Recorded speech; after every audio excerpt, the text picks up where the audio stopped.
નાગરિકોના લાભાર્થે ડભોઈ પંથકને નવીન referral hospital મળશે, જે શિનોર સંખેડા તાલુકાના ગરીબ દર્દીઓ માટે આશીર્વાદરૂપ સાબિત થશે. ડભોઈ ખાતે આવેલી રેફરલ હોસ્પિટલના કેટલાક ઓરડાઓ છેલ્લા કેટલાક સમયથી જર્જરિત હાલતમાં હતા.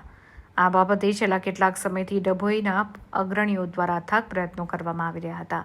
હાલની પરિસ્થિતિ જોવા જઈએ તો રેફરલ હોસ્પિટલનું બિલ્ડિંગ કન્સ્ટ્રક્શન તેમજ મેન્ટેનન્સ વિભાગની જવાબદારી PIU વિભાગને સુપ્રત કરવામાં આવી હતી. ત્યારે હાલના તબક્કે તો બિલ્ડિંગના ઓરડાઓ એટલી હદ સુધી જર્જરિત થઈ ગયેલા જોવા મળ્યા કે PIUના એન્જિનિયરનો તપાસ કરવા અર્થે આવ્યા હતા. ત્યારે 4 રૂમ એટલી હદ સુધીના જર્જરિત જોવા મળ્યા કે તાત્કાલિક અસરથી કોઈ અકસ્માત સર્જાય તે પહેલાં આ રૂમને સીલ મારી દેવામાં આવ્યો હતો.